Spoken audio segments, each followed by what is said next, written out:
ವಿದ್ಯಾರ್ಥಿಗಳಿಗೆ ಹಾಗೂ ಪೋಷಕರಿಗೆ ಈ ವಿಡಿಯೋನ ವೀಕ್ಷಣೆ ಮಾಡತಕ್ಕಂಥ ಎಲ್ಲರಿಗೂ ನಾನು ನಮಸ್ಕರಿಸುತ್ತಾ, ನಾನು ಎಚ್ ಶಿವಶಂಕರ್, ನಿವೃತ್ತ ಪ್ರಾಂಶುಪಾಲರು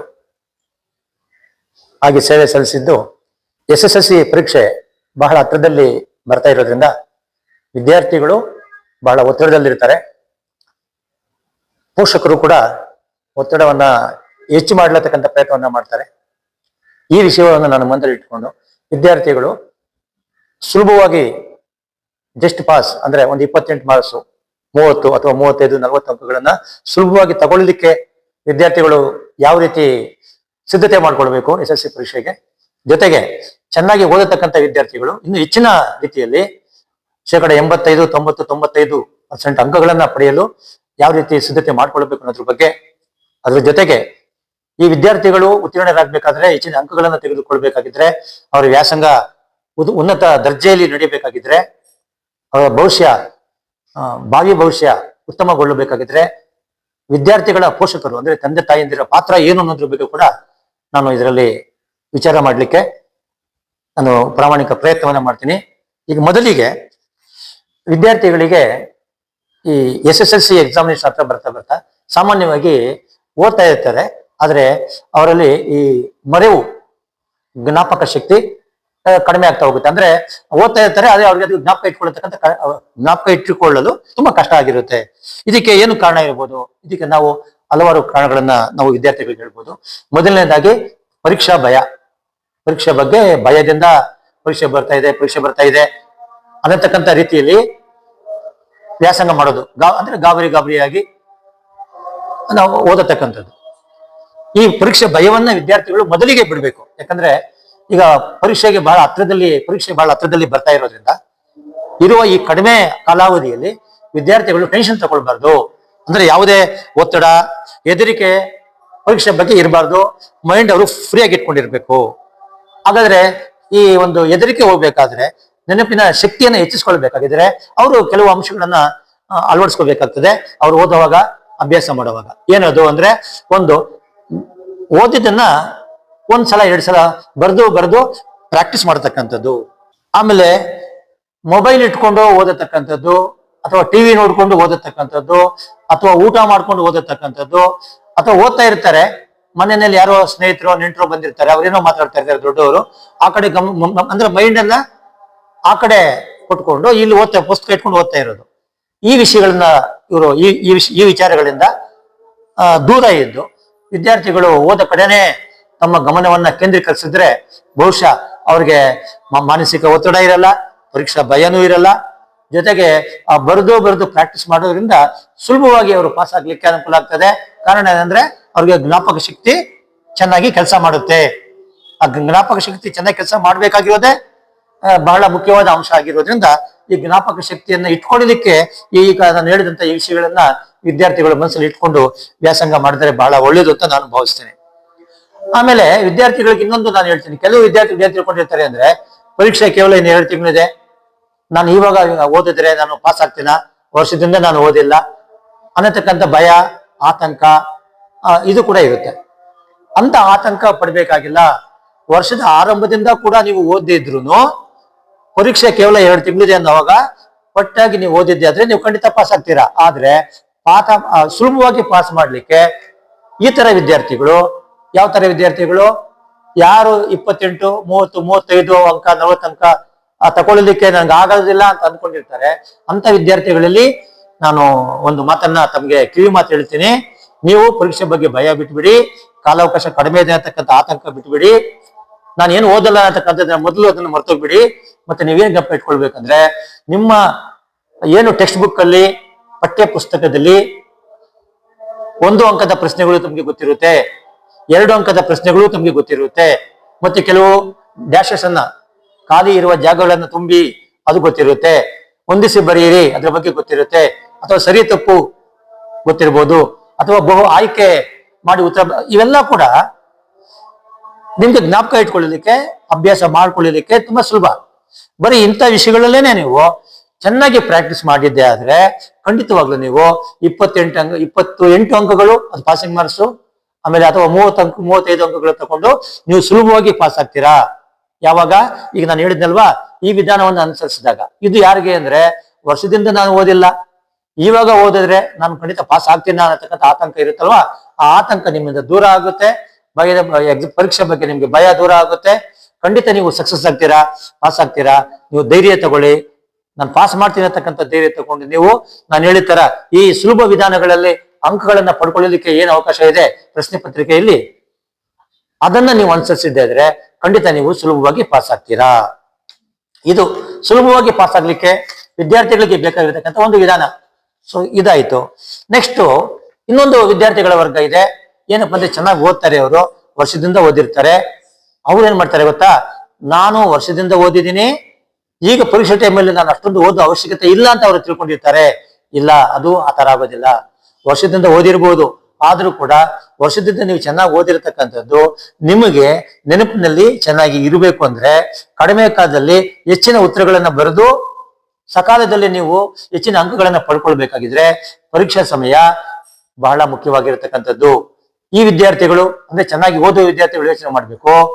ನಾನು ಆಗ್ಲೇ ಹೇಳಿದಂಗೆ, ವರ್ಷದಿಂದ ಓದದೇ ಇರತಕ್ಕಂಥ ವಿದ್ಯಾರ್ಥಿಗಳು ಕೇವಲ ಪರೀಕ್ಷಾ ಟೈಮಲ್ಲಿ ಓದಿ ಅವ್ರು ಜಸ್ಟ್ ಪಾಸ್ ಆಗ್ತಾರೆ ಅನ್ನೋದೇ ಆದ್ರೆ, ಹೆಚ್ಚಿನ ಅಂಕಗಳು ತಗೊಳ್ತಕ್ಕಂಥ ವಿದ್ಯಾರ್ಥಿ ಕರ್ತವ್ಯ ಏನು, ಅವ್ರ ತರ ನೀವು ಮಾಡಕ್ಕಾಗೋದಿಲ್ಲ. ಅವರು ಏನ್ ಮಾಡ್ಬೇಕು ಅಂತ ನಾನು ಹೇಳಿದೆ, ಅದನ್ನ ನೀವು ಮಾಡೋದ್ರ ಜೊತೆಗೆ 2-3 ಅಂಕದ ಪ್ರಶ್ನೆಗಳು, 4 ಅಥವಾ 5 ಅಂಕದ ಪ್ರಶ್ನೆಗಳಿಗೆ ಉತ್ತರಗಳನ್ನ ನೀವು ತಯಾರಿ ಮಾಡ್ಕೊಳ್ಬೇಕಾಗ್ತದೆ. ಆ ತಯಾರಿ ಹೇಗಿರ್ಬೇಕಂದ್ರೆ, ವಿದ್ಯಾರ್ಥಿಗಳು ದಯವಿಟ್ಟು ಒಂದು ಟೈಮ್ ಟೇಬಲ್ ಅನ್ನ ಹಾಕೊಳ್ಬೇಕು. ಟೈಮ್ ಟೇಬಲ್ ಅನ್ನ ಓದುವ ಸ್ಥಳದಲ್ಲಿ, ಮನೆಯಲ್ಲಿ ಓದುವ ಸ್ಥಳದಲ್ಲಿ ಟೈಮ್ ಟೇಬಲ್ ಅನ್ನ ಇರಿಸ್ಕೊಂಡಿರ್ಬೇಕು. ನಿಮ್ಗೆ ಯಾವ ವಿಷಯ, ಉದಾಹರಣೆಗೆ ಗಣಿತ, ವಿಜ್ಞಾನ ಈ ತರ ಇದ್ರೆ, ಆ ವಿಷಯಗಳು ನಿಮ್ಗೆ ಕಷ್ಟ ಅನ್ಸಿದ್ರೆ ದಯಮಾಡಿ ಆ ಬೆಳಗಿನ ಜಾವ ಇದ್ದಾಗ ಆ ವಿಷಯಗಳನ್ನ ತಗೊಂಡು ನೀವು ಕುಲಂಕುಷವಾಗಿ ಓದತಕ್ಕಂಥ, ಬರೆಯತಕ್ಕಂಥ ಪ್ರಯತ್ನವನ್ನ ಮಾಡಿ. ಒಂದು ನಾಣ್ಣುಡಿ ಇದೆ, ನಾವು 10 ಸಲ ಓದೋದು ಒಂದೇ, 1 ಸಲ ಬರೆಯೋದು ಒಂದೇ ಅಂತಕ್ಕಂಥ ಮಾತಿದೆ. ಇದು ಸರ್ವಕಾಲಕ್ಕೂ ಸತ್ಯವಾಗಿರತಕ್ಕಂಥ ಗಾದೆ ಮಾತು, ಅದು ಸುಳ್ಳಲ್ಲ. ಅಂದ್ರೆ ನಾವು 10 ಸಲ ಓದೋದ್ರ ಬದಲು 1 ಸಲ ಬರೆದ್ರೆ ನಮ್ಗೆ ಉತ್ತರವನ್ನ ನೆನಪಲ್ಲಿ ಇಟ್ಕೊಳ್ಳೋದಕ್ಕೆ, ಅರ್ಥ ಮಾಡ್ಕೊಳ್ಳೋದಕ್ಕೆ ಅದು ಸುಲಭ ಅನ್ನತಕ್ಕಂಥ ನಂಬಿಕೆ ನಂದಲ್ಲ, ಬಹುತೇಕ ಎಲ್ಲ ವಿದ್ಯಾರ್ಥಿಗಳದ್ದು, ಶಿಕ್ಷಕರದ್ದು ಕೂಡ ಆಗಿದೆ. ಆದ್ರಿಂದ ಟೈಮ್ ಟೇಬಲ್ ಪ್ರಕಾರ ಓದ್ಕೊಳ್ಳಿ. ಮತ್ತೆ ನಿಮ್ಗೆ ಸುಲಭವಾಗಿರತಕ್ಕಂಥ ವಿಷಯಗಳನ್ನ, ಈಗ ಅದು ಸಮಾಜ ವಿಜ್ಞಾನ ಇರ್ಬೋದು, ಸಮಾಜ ವಿಜ್ಞಾನ ಇರ್ಬೋದು, ಅಥವಾ ನಿಮ್ಗೆ ಲ್ಯಾಂಗ್ವೇಜ್ ಕನ್ನಡ, ಇಂಗ್ಲಿಷು ಅಥವಾ ಉರ್ದು, ತಮಿಳು ಈ ತರ ಇರ್ಬೋದು. ಈ ತರ ನಿಮ್ಗೆ ಸುಲಭ ಅನ್ನತಕ್ಕಂಥ ವಿಷಯಗಳನ್ನ ನೀವು ರಾತ್ರಿ ವೇಳೆಯಲ್ಲಿ ಓದ್ಬೋದು. ಮತ್ತೆ ಈ ಸಮಯ ಪ್ರಜ್ಞೆ, ಓದೋದಿಕ್ಕೆ ಸಮಯವನ್ನ ಹೇಗೆ ಬಳಸ್ಕೊಳ್ಬೇಕು, ಚೆನ್ನಾಗಿ ಓದತಕ್ಕಂಥ ಮಕ್ಕಳಾಗ್ಲಿ ಅಥವಾ ಸುಮಾರಾಗಿ ಓದತಕ್ಕಂಥ ಮಕ್ಕಳಾಗ್ಲಿ, ಮೊದಲನೇದಾಗಿ ಚೆನ್ನಾಗಿ ನಿದ್ದೆ ಮಾಡ್ಬೇಕು. ಇದೇನಪ್ಪ ಅಂತ ನೀವು ಗಾಬರಿ ಆಗ್ಬೇಡಿ, ನಿದ್ದೆ ಮಾಡಿ ಅಂತಾರೆ. ಇಲ್ಲ, ನಿದ್ದೆ ಮಾಡಿದ್ರೇನೆ ಈ ನಿದ್ದೆಗೆಟ್ಟ ಅಥವಾ ಬುದ್ಧಿಗೆಟ್ಟ ಅಂತಕ್ಕಂಥ ಮಾತಿದೆ. ನಿದ್ದೆಗೆಟ್ಟು ಓದೋದ್ರಿಂದ ನಮ್ಗೆ ಆಗತಕ್ಕಂಥ ಪರಿಣಾಮ ಅದ್ರ ಫಲಿತಾಂಶ ಹೇಗಿರುತ್ತೆ ಅಂದ್ರೆ, ಏನು ಓದದೇ ಇರತಕ್ಕಂಥ ಫಲಿತಾಂಶ ಏನು ಬರುತ್ತೋ, ನಾವು ನಿದ್ದೆಗೆಟ್ಟು ಮಾಡೋ ಫಲಿತಾಂಶ ಕೂಡ ಕೊನೆಗೆ ಅಂತಿಮ ಫಲಿತಾಂಶ ಅದೇ ಬರುತ್ತೆ. ಆದ್ರಿಂದ ನಿದ್ದೆ ಚೆನ್ನಾಗಿ ಮಾಡ್ಬೇಕು. ಮತ್ತೆ ಓದೋದು ಯಾವಾಗ? ಬೆಳಗಿನ ಜಾವ 4 ಗಂಟೆಗೆ ಹೇಳಿ 7 ಗಂಟೆವರೆಗೂ ಓದ್ಕೊಳ್ಳಿ. ರಾತ್ರಿ ಸಂಜೆ ಶಾಲೆಯಿಂದ ಮನೆಗೆ ಬಂದ ಮೇಲೆ ಅರ್ಧ ಗಂಟೆ ಅಥವಾ 1/4 ಅವರ್ ರೆಸ್ಟ್ ಮಾಡಿ, ಆಮೇಲೆ ನೀವು ಓದೋದಕ್ಕೆ ಕುತ್ಕೊಂಡ್ರೆ ಹೆಚ್ಚು ಅಂದ್ರೆ 11 ಗಂಟೆಗೆ ನೀವು ಮಲಗಲಿಕ್ಕೆ ಪ್ರಯತ್ನ ಮಲಗಬೇಕು. ಮತ್ತೆ 4 ಗಂಟೆವರೆಗೂ ಚೆನ್ನಾಗಿ ನಿದ್ದೆ ಮಾಡ್ಬೇಕು. ಆ ಕಾರಣಕ್ಕೆ ನಮ್ಮ ಆರೋಗ್ಯ, ನಾವು ಪರೀಕ್ಷೆಯಲ್ಲಿ ಒಳ್ಳೆ ಅಂಕಗಳು ತಗೊಳ್ಬೇಕು, ಉತ್ತೀರ್ಣ ಆಗಬೇಕು, ಸರಿ. ನಾವು ಆರೋಗ್ಯವನ್ನ ಚೆನ್ನಾಗಿ ಇಟ್ಕೊಂಡ್ರೆ ತಾನೆ ನಾವು ಚೆನ್ನಾಗಿ ಓದ್ಲಿಕ್ಕೆ ಆಗೋದು. ಮತ್ತೆ ನಾವು ನಿದ್ದೆಗೆಟ್ರೆ ಆರೋಗ್ಯ ಹಾಳಾಗುತ್ತೆ, ನಿದ್ದೆಗೆಟ್ರೆ ಬುದ್ಧಿ ಕೂಡ ಚಂಚಲ ಆಗುತ್ತೆ. ಆ ತರ ಅದನ್ನೆಲ್ಲ ತಪ್ಪಿಸ್ಬೇಕು. ನಾವು ಚೆನ್ನಾಗಿ ನಿದ್ದೆ ಮಾಡ್ಬೇಕು. ಟೈಮ್ ಟೇಬಲ್ ಪ್ರಕಾರ ನಾವು ಜ್ಞಾನಾರ್ಜನೆ ಮಾಡ್ಬೇಕು, ವಿದ್ಯಾಭ್ಯಾಸ ಮಾಡ್ಬೇಕು, ಟೈಮ್ ಟೇಬಲ್ ಪ್ರಕಾರ ಮಾಡ್ಬೇಕು. ಇದ್ರ ಜೊತೆಗೆ ವಿದ್ಯಾರ್ಥಿಗಳು ಓದತಕ್ಕಂಥ ಟೈಮಲ್ಲಿ ಎಲ್ಲಾ ವಿದ್ಯಾರ್ಥಿಗಳಿಗೂ ಇದು ಅನ್ವಯ ಆಗುತ್ತೆ. ದಯಮಾಡಿ ಪರೀಕ್ಷೆ ಮುಗಿಯುವವರೆಗೆ ಟಿವಿ ಕಡೆ ಗಮನ ಕೊಡಬಾರದು, ಕಟ್ಟಿಟ್ಟಾಗಿ ಕೊಡಬಾರ್ದು. ಮೊಬೈಲ್ ಅನ್ನ ಕೈಗೆ ತಗೊಂಡು, ಕೆಲವರು ಮೊಬೈಲ್ ನಲ್ಲೇ ನೋಟ್ಸ್ ಇದೆ ಅಂತ ನೆಪ ಹೇಳ್ಕೊಂಡು ಮೊಬೈಲ್ ನಲ್ಲಿ ತಗೊಂಡು ಓದ್ತೀವಿ. ಇಲ್ಲ, ಆ ತರ ಬರೋದಿಲ್ಲ. ಓದ್ಬೇಕು, ಬರೀಬೇಕು, ಓದ್ಬೇಕು, ಬರೀಬೇಕು, ಓದ್ಬೇಕು. ಆವಾಗ ಮಾತ್ರನೇ ನಾವು ಯಶಸ್ವಿ ವಿದ್ಯಾರ್ಥಿಗಳಾಗ್ಲಿಕ್ಕೆ ನಾವು ಅಂದ್ಕೊಂಡಿರೋ ರೀತಿಯಲ್ಲಿ ಅಂಕಗಳು ತಗೊಳ್ಳೋಕೆ ಸಾಧ್ಯ ಆಗೋದು. ಆ ಕಾರಣಕ್ಕೆ ಟಿವಿ ಸಹವಾಸ ಮಾಡಬಾರ್ದು, ಮೊಬೈಲ್ ಸಹವಾಸ ಮಾಡಬಾರ್ದು. ಮತ್ತೆ ಇವೆಲ್ಲ ಮಾಡಿದ್ದೀವಿ, ಇದೆಲ್ಲ ಮಾಡಿದ್ರೆ ಒಂದು ಕಣ್ಣಿನ ನೋವು ಬರುತ್ತೆ, ಮಾನಸಿಕ ಚಂಚಲತೆ ಉಂಟಾಗುತ್ತೆ, ಮತ್ತೆ ನಾವು ಓದಿದ ಕಡೆ ನಮ್ಮ ಗಮನವನ್ನ ಕೇಂದ್ರೀಕರಿಸಲಿಕ್ಕೆ ತುಂಬಾ ಕಷ್ಟ ಆಗುತ್ತೆ. ಇವುಗಳನ್ನೆಲ್ಲ ತಡೆಗಟ್ಟಬೇಕಾಗಿದ್ರೆ, ನಾವು ಓದಿದ್ದನ್ನ ಮನನ ಮಾಡ್ಕೊಳ್ಬೇಕಾಗಿದ್ರೆ, ಓದಿದ್ದನ್ನ ಪರೀಕ್ಷೆವರೆಗೂ ಜ್ಞಾಪಕ ಇಟ್ಕೊಳ್ಬೇಕಾಗಿದ್ರೆ ಖಂಡಿತವಾಗ್ಲು ಈ ಎಲ್ಲಾ ಮಾಧ್ಯಮಗಳಿಂದ ನಾವು ದೂರ ಇದ್ದು ನಮ್ಮ ಗಮನ ಪೂರ್ತಿ ನಾವೇನ್ ಪಾಠಗಳನ್ನ ಕೇಳಿದ್ದೀವಿ, ನಾನು ಏನ್ ಓದ್ತಾ ಇದ್ದೀನಿ, ಓದಿದ್ದು ನಾನು ಏನ್ ಮನನ ಮಾಡ್ತಾ ಇದ್ದೀನಿ, ಈ ಕಡೆ ಗಮನ ಕೊಟ್ರೆ ಖಂಡಿತವಾಗ್ಲು ನಮ್ಗೆಲ್ಲ ಒಳ್ಳೇದಾಗುತ್ತೆ. ಅಂದ್ಕೊಂಡಿದ್ದ ರೀತಿಯಲ್ಲಿ ಅಂಕಗಳನ್ನ ತಗೊಳ್ಬಹುದು. ಆಮೇಲೆ ಇನ್ನ ಒಂದು ಉತ್ತಮ ವಿಧಾನ ಅಂದ್ರೆ ಡಿಸ್ಕಸ್ ಅಂದ್ರೆ ಚರ್ಚೆ ಮಾಡೋದು. ಯಾವುದೋ ಸಿನಿಮಾ ಬಗ್ಗೆ ನಾವು ಚರ್ಚೆ ಮಾಡ್ತೀವಿ, ಯಾಕಂದ್ರೆ ಅದ್ರ ಬಗ್ಗೆ ಕೂಲಂಕುಷವಾಗಿ ನಾವು ಅರ್ಥ ಮಾಡ್ಕೊಂಡಿರ್ತೀವಿ. ಅಥವಾ ಯಾವುದೋ ಒಂದು ಕತೆ ಓದಿರ್ತೀವಿ, ಅದ್ರ ಬಗ್ಗೆ ನಾವು ಚರ್ಚೆ ಮಾಡ್ತೀವಿ, ಯಾಕಂದ್ರೆ ಅದನ್ನ ನಾವು ಕೂಲಂಕುಷವಾಗಿ ಅರ್ಥ ಮಾಡ್ಕೊಳ್ಳೋ ಪ್ರಯತ್ನ ಮಾಡ್ತೀವಿ. ಅದೇ ತರ ನಾವ್ ಏನನ್ನು ಓದಿದ್ದೀವಿ ಅದನ್ನ ತಗೊಂಡು ಒಂದು ಪಾಠ, ಒಂದು ಪದ್ಯ, ಅಥವಾ ಒಂದು ಗಣಿತದಲ್ಲಿ ಒಂದು ಲೆಕ್ಕ, ಅಥವಾ ವಿಜ್ಞಾನದಲ್ಲಿ ಒಂದು ಪ್ರಯೋಗ, ಈ ವಿಷಯಗಳನ್ನ ತಗೊಂಡು ನಾವು ಫ್ರೆಂಡ್ ಸರ್ಕಲ್ ಅಲ್ಲಿ ಕುತ್ಕೊಂಡು ನಾವು ಡಿಸ್ಕಸ್ ಮಾಡಿದ್ದೆ ಆದ್ರೆ ನಮ್ಗೆ ಓದಿದ್ದು ಬರೆದಿದ್ದು ಎಲ್ಲ ಚೆನ್ನಾಗಿ 100% ನೆನಪಿರುತ್ತೆ. ಯಾಕಂದ್ರೆ ನಾವು ಡಿಸ್ಕಸ್ ಅಂದ್ರೆ ಹೇಳಿ ಚರ್ಚೆ ಮಾಡೋದು, ಚರ್ಚಾ ವಿಧಾನ. ಆಗ ಅದು ನೆನಪಲ್ಲಿ ಇಟ್ಕೊಳ್ಳೋದಕ್ಕೆ ಯಾವುದೇ ವಿಷಯವನ್ನ ನಾವು ಯಾವ ವಿಚಾರವನ್ನ ಗಮನ ಕೊಟ್ಟು ಚರ್ಚೆ ಮಾಡ್ತೀವೋ ಅದು ನಮ್ಗೆ ಬಹಳ ದಿನದವರೆಗೆ ನಮ್ಮ ನೆನಪಲ್ಲಿ ಉಳಿಯುತ್ತೆ. ಆ ಕಾರಣಕ್ಕೆ ಚರ್ಚೆ ಮಾಡಬೇಕು. ಯಾವ ವಿಷಯ? ಪಠ್ಯ ಪುಸ್ತಕಕ್ಕೆ ಸಂಬಂಧಪಟ್ಟ ಹಾಗೆ, ಪರೀಕ್ಷೆಗೆ ಸಂಬಂಧಪಟ್ಟ ಹಾಗೆ, ಪ್ರಶ್ನೋತ್ತರಗಳಿಗೆ ಸಂಬಂಧಪಟ್ಟ ಹಾಗೆ ನಮ್ಮ ವಿದ್ಯಾರ್ಥಿಗಳಲ್ಲಿ ಅಂದ್ರೆ ಸ್ನೇಹಿತರ ಮಧ್ಯದಲ್ಲಿ ಕುತ್ಕೊಂಡು ವಿದ್ಯಾರ್ಥಿಗಳು ಪರಸ್ಪರ ಚರ್ಚೆ ಮಾಡತಕ್ಕಂಥದ್ದು ಬಹಳ ಒಳ್ಳೆ ವಿಧಾನ. ಅದಾದ್ಮೇಲೆ ಏನಾದ್ರೂ ನಿಮ್ಗೆ ಸಮಸ್ಯೆಗಳು ಅಂದ್ರೆ ಓದುವಾಗ ಕೆಲವು ನಿಮ್ಗೆ ಡೌಟ್ಸ್ ಬರುತ್ತೆ. ಆ ಡೌಟ್ಸ್ ಅನ್ನ ನಾವೇನ್ ಮಾಡ್ಬೇಕು, ಎಲ್ಲಿ ಪರಿಹರಿಸ್ಕೊಳ್ಬೇಕು?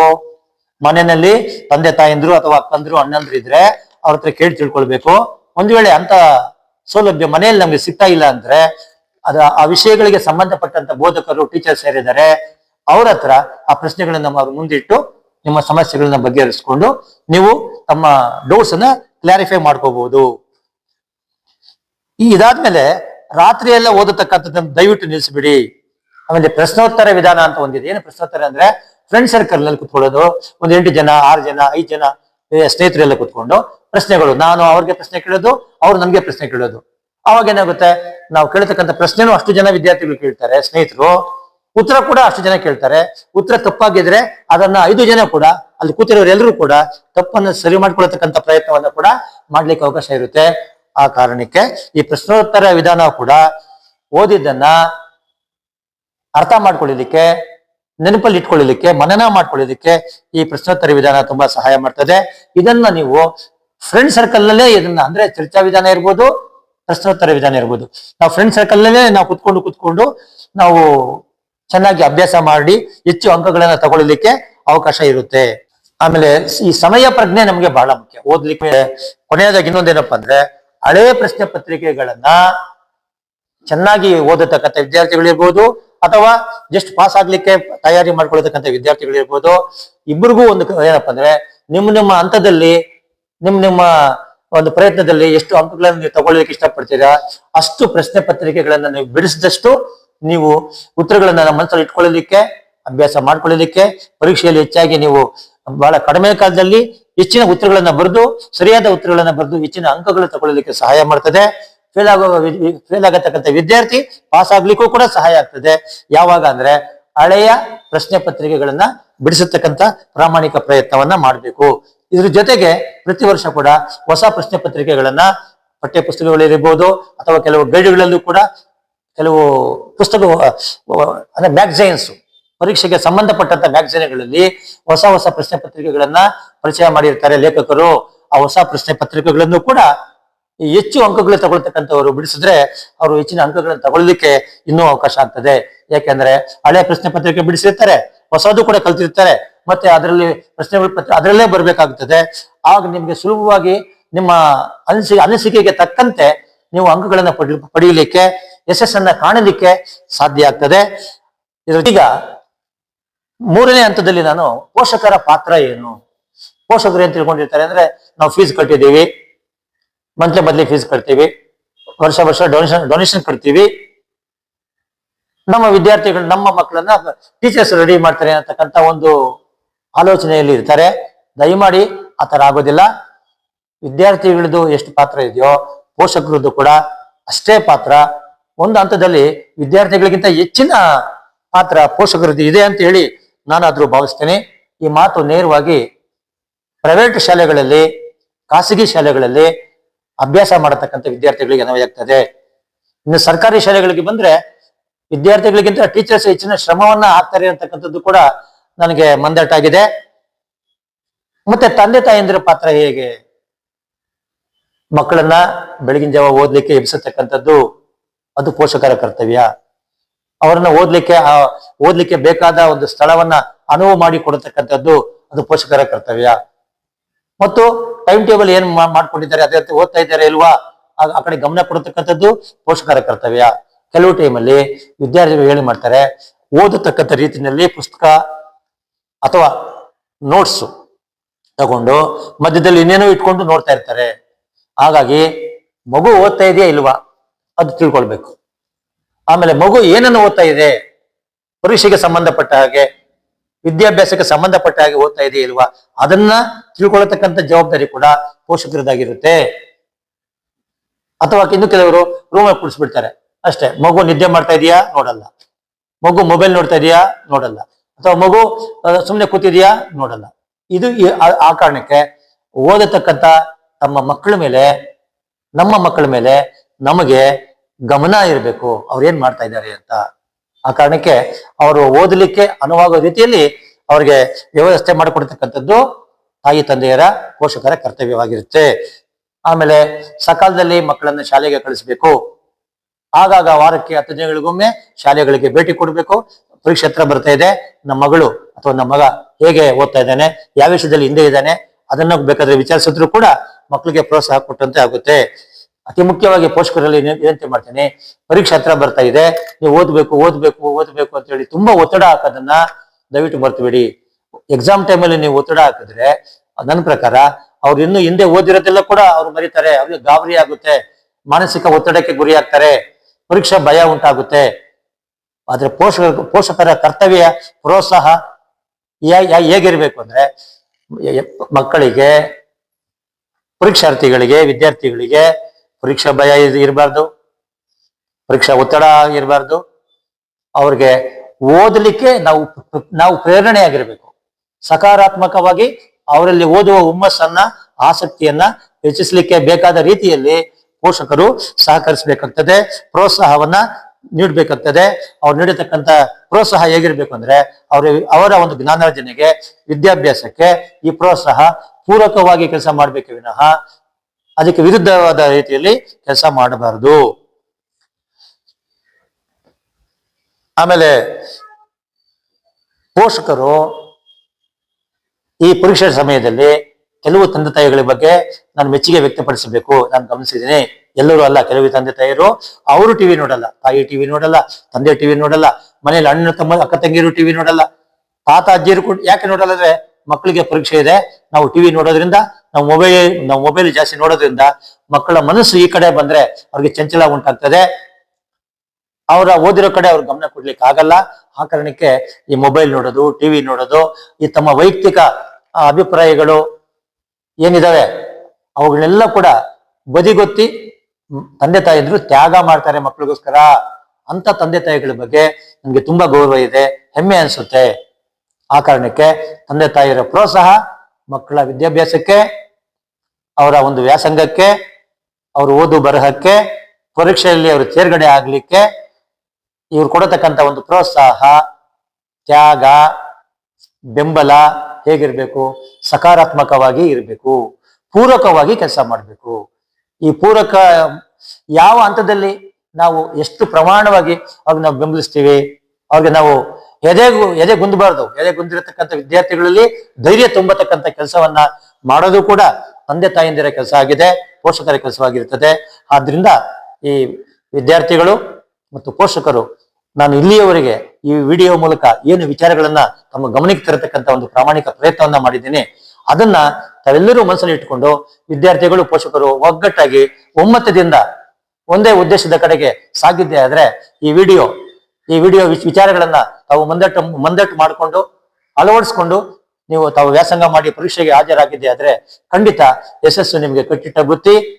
ಈ ವಿಷಯಗಳನ್ನ ತಮ್ಮೊಂದಿಗೆ ಹಂಚಿಕೊಳ್ಳಲು ತಮ್ಮ ಗಮನಕ್ಕೆ ತರಲು ತಂದಾಗ ತಾವು ಗಮನಿಸ್ತಾ ಇರ್ತೀರಾ, ಓದ್ತೀರಾ, ತಿಳ್ಕೊಳ್ತೀರಾ ಅಂತ ನಾನು ಭಾವಿಸ್ತಾ ಕೇಳಿದ್ದಕ್ಕೆ ತಮ್ಮೆಲ್ಲರಿಗೂ ಕೂಡ ನಾನು ಹೃದಯಪೂರ್ವಕವಾಗಿ ನನ್ನ ವಂದನೆಗಳನ್ನ ತಮಗೆ ತಿಳಿಸ್ಲಿಕ್ಕೆ ಬಯಸ್ತೀನಿ. ನಮಸ್ಕಾರ.